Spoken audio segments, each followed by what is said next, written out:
कोफ्ते असे अर्धा भाग करून घ्यायचा आहे.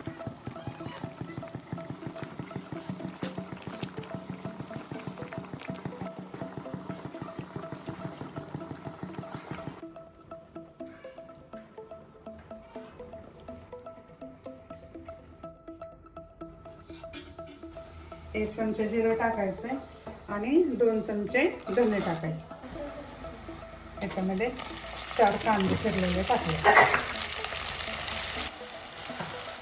4-5 मिरं टाकले आणि 2 हिरवे वेलायची आणि 1 मोठी वेलायची टाकली. आल्याचे तुकडे 5, 4-5 बेवडी मिरची टाकायची. एक अर्धी वाटी सुकं खोबरं,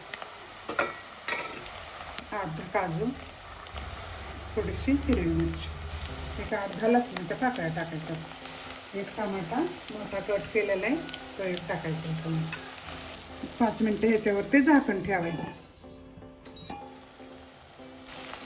आता आपला कांदा चांगला शिजलेला आहे तर ह्याच्यामध्ये थोडेसे तीळ टाकून घ्यायच्यात, 1-2 चमचे, थोडंसं डाळ टाकायचं, 1 चमचा धने पावडर टाकायची, एक अर्धा चमचा हळद, 1 चमचा मिरची पावडर, चवीपुरतं मीठ टाकायचं.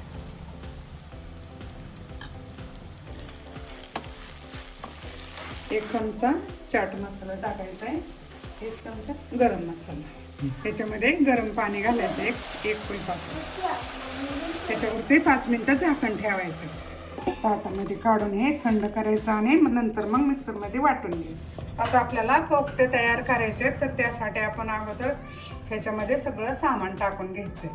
1 वाटी बटाटा खिसून घेतलेला टाकलेला आहे उकडलेला, 1 वाटी बारीक खिसलेला कोबी घेतलेला आहे, 1 वाटी बारीक खिसलेलं गाजर घेतलंय, बारीक चिरलेला लसूण घेतलेला आहे 1 चमचा, 1 कांदा बारीक खिसून घेतलेला आहे, 1 टमाटो घेतलेलं आहे बारीक खिसून, 1 चमचा बारीक खिसलेला आलं घेतलेले, बारीक चिरलेले मिरच्या 1-2 टाकलेले, 1 चमचा धना पावडर, अर्धा चमचा हळद घेतले, 1 चमचा मिरची पावडर टाकले, चवीपुरतं मीठ टाकून घ्यायचे, एक अर्धा चमचा चाट मसाला टाकलाय, 1 चमचा जिरं टाकायचे, एक अर्धा चमचा गरम मसाला, 1 वाटी बेसन घेतले, थोडासा हिंग टाकून घ्यायचं, 2 चमचे कॉर्नफ्लॉवर. असं मिक्स करून चांगलं मळून घ्यायचं. याला सगळं एकत्र करून लागलं तर थोडंसं पाणी घालायचं. आता हे आपलं पीठ मळून झालेलं आहे तर आता आपल्याला ह्याचे कोफ्ते तयार करून घ्यायचे.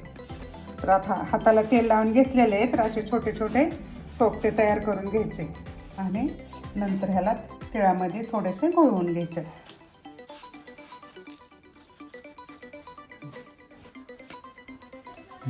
आता आपले सगळे कोफ्ते तयार झालेले आहेत. कढई गरम झालेले आहेत तर आता आपण तेल तापायला ठेवायचे.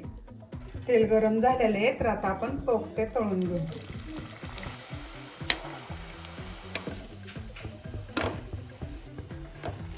तेल गरम होतंय तोपर्यंत आपण मसाला वाटून घ्यायचा.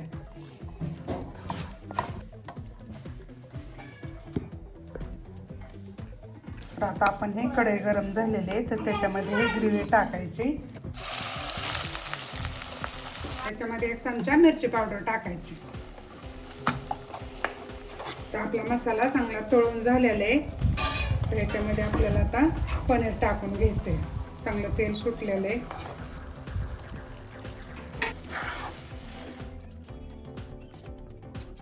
आपल्या मसाल्याचा मस्त वास सुटलेला आहे आणि चांगलं परतूनही झालेलं आहे. तर आता ह्याच्यामध्ये आपण पाणी टाकून घ्यायचं आहे. आपले कोफ्ते असे अर्धा भाग करून घ्यायचा आहे.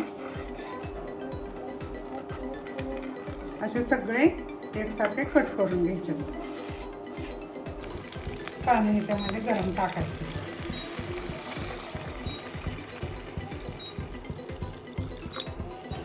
पाणी टाकून हे पूर्ण असं मसाला चांगला विरघळून घ्यायचा आहे आणि मिक्सरचं भांडं धुतलेलं हे पाणी आपण त्याच्यामध्येच टाकायचं.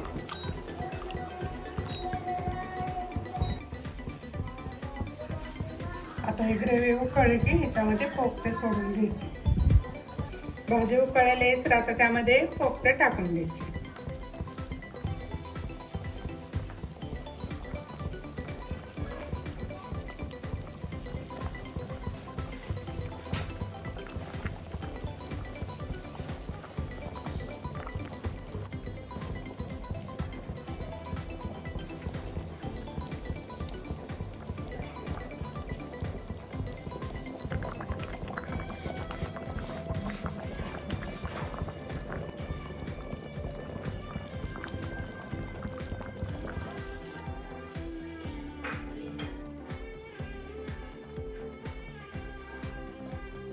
व्हेज मराठा भाजी तयार.